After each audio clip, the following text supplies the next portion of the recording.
हम लोग surveying first के लेबलिंग चैप्टर में रिड्यूस लेबल ज्ञात करने की विभिन्न विधियों के बारे में पढ़ा था, जिसमें से पहली जो विधि थी वो थी हाइट ऑफ इंस्ट्रूमेंट और कॉलिमेशन मेथड, यानी कि उपकरण ऊंचाई विधि। इसके बारे में हमने भली भांति पढ़ लिया न्यूमेरिकल को, और उसके माध्यम से रीडिंग्स को लेबल पंजिका में कैसे भरा जाएगा और उसके लिए रिड्यूस लेबल को कैसे ज्ञात किया जाएगा ये हमने देखा। अब हम बात करते हैं अगली method rise and fall method, यानी कि चढ़ाव और उतार विधि की। इस विधि से हम रिड्यूस लेबल को कैसे ज्ञात करते हैं। तो सबसे पहले जानते हैं कि राइज एंड फॉल मेथड होता क्या है।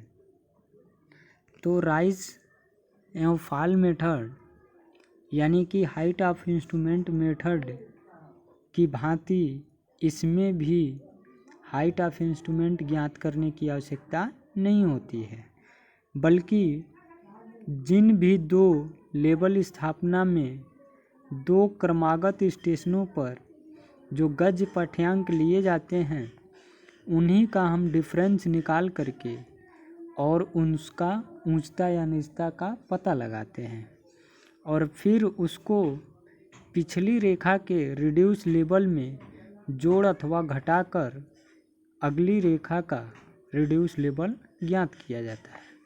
अर्थात सबसे पहले हम दो स्टेशन बिंदुओं के बीच, जैसे कि एक स्टेशन बिंदु ये है, एक स्टेशन बिंदु ये है, इन दोनों के जो स्टॉप रीडिंग लिए जाएंगे उनका हम डिफरेंस निकालेंगे और डिफरेंस निकालने के पश्चात हम देखेंगे कि क्या ये अगर पॉजिटिव आता है तो वो राइज होगा और निगेटिव आता है तो वो फॉल होगा।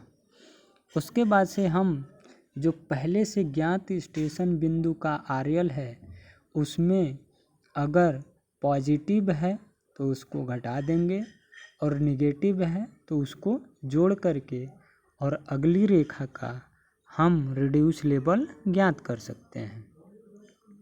इस विधि की सबसे महत्वपूर्ण चीज़ यह है कि इसमें मध्यवर्ती स्टेशनों के भी स्टॉप रीडिंग की शुद्धता का जांच आसानी से कर सकते हैं, जबकि उपकरण ऊंचाई विधि में यह यानी कि मध्यवर्ती स्टेशनों के आरएल की शुद्धता का जांच नहीं कर सकते हैं।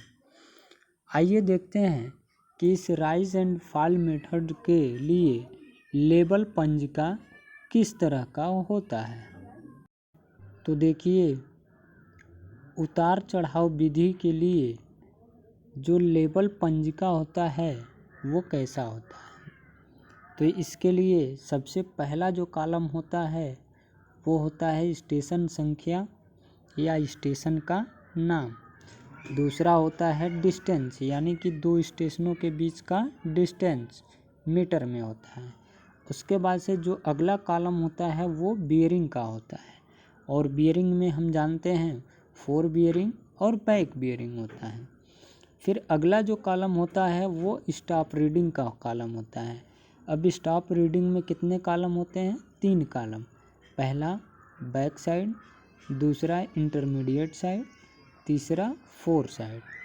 इसके बाद से अगला जो कॉलम होता है वो राइज का कॉलम होता है। उसके बाद से राइज आपका पॉजिटिव होता है। उसके बाद अगला जो कॉलम होता है वो फॉल का होता है और वो नेगेटिव होता है। इसके बाद से अगला जो कॉलम होता है वो रिड्यूस लेबल का होता है और फिर रिमार्क का होता है। यानी कि यहाँ पे हम देखेंगे कि राइज कैसे आता है और फॉल कैसे आता है। माना कि कोई स्टेशन बिंदु ए है जिसका कि डिस्टेंस 0 मीटर है। अब इसका फोर बियरिंग कुछ होगा और बैक बियरिंग तो लास्ट बिंदु का होगा। तो यहाँ पे हम सबसे पहले क्या निकालेंगे? बैक साइड ले लेंगे। जो भी बैक साइड आया फिर अगले बिंदु पर रख करके मान लेते हैं कि हमारा इंटरमीडिएट साइड लिया हमने, उसको ले लिया। अब इनमें से दोनों को आपस में क्या करेंगे? घटाएंगे। तो यदि बैक साइड में से इंटरमीडिएट साइड को घटाने पे पॉजिटिव आता है तो वह चढ़ाव होगा यानी कि राइज होगा, और यदि इस बैक साइड में से इंटरमीडिएट साइड को घटाने पर नेगेटिव आता है तो वो हमारा फॉल होगा यानी कि नेगेटिव होगा। इसके बाद से इसके अगर पॉजिटिव है तो RL में से घटा देंगे और नेगेटिव है तो RL में जोड़ देंगे और उस स्टेशन का हम RL ज्ञात कर सकते हैं। इसके लिए जो अर्थमेटिकल चेक होता है वो 3 तरीके से किया जाता है, यानी कि पहला जो अर्थमेटिकल चेक होता है वो सिग्मा BS यानी कि back side difference sigma FS, यानी कि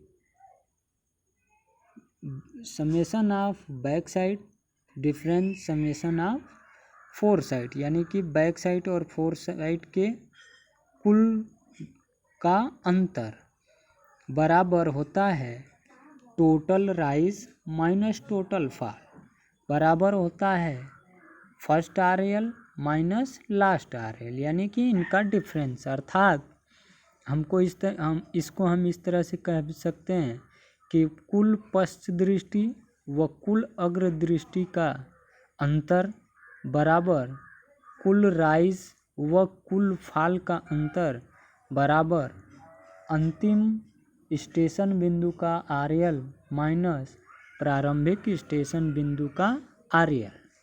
इसमें हम रीडिंग्स को भर लेते हैं और उनकी गणनाएं आसानी से कर लेते हैं। इसके लिए हम इसको और अच्छे तरीके से न्यूमेरिकल से समझेंगे, जो कि अगली वीडियो में बताया जाएगा, और देखेंगे कि इसमें रीडिंग्स को कैसे भरा जाता है और RL को कैसे ज्ञात किया जाता है। अगला जो हमारा टॉपिक है वो है कि हाइट ऑफ इंस्ट्रूमेंट मेथड और राइज एंड फॉल मेथड में क्या डिफरेंस होता है, difference between height of instrument method and rise and fall method. तो जो सबसे पहला डिफरेंस ये होता है कि हाइट ऑफ इंस्ट्रूमेंट मेथड एक सरल विधि है और इसमें गणनाएं भी कम करनी पड़ती है जिससे कि शीघ्रता से की जा सकती है, जबकि राइज एंड फॉल मेथड थोड़ा कठिन है, इसलिए इसमें बिंदुओं के RL ज्ञात करने में थोड़ी गणनाएं अधिक करनी पड़ती है। उसके बाद से है इनके रिड्यूस लेवल, तो यानी कि दूसरा जो डिफरेंस है वो है उनके रिड्यूस लेवल का। तो हाइट ऑफ इंस्ट्रूमेंट मेथड में यानी कि इंटरमीडिएट रिड्यूस लेवल की शुद्धता की जांच नहीं कर सकते हैं, जबकि राइज एंड फॉल मेथड में इंटरमीडिएट स्टेशनों के रिड्यूस लेवल का भी जांच हम कर सकते हैं। उसके बाद से हमारा जो तीसरा डिफरेंस है वो है हाइट ऑफ इंस्ट्रूमेंट मेथड में इसका जो अर्थमेटिकल चेक होता है तो वो sigma BS minus sigma FS equal to first RL minus last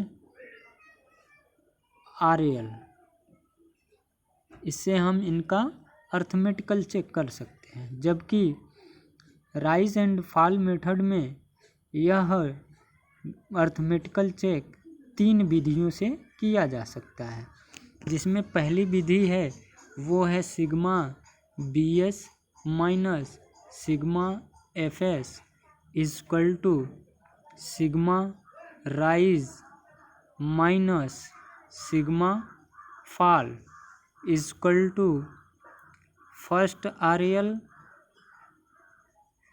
minus last RL, यानी कि इन 3 तरीक़ों से हम इनका अर्थमेटिकल चेक कर सकते हैं। उसके बाद से है कि इसमें लेबल पंजिका में कॉलमों की संख्या। इसके बाद से जो चौथा डिफरेंस है वो ये है कि कॉलम का।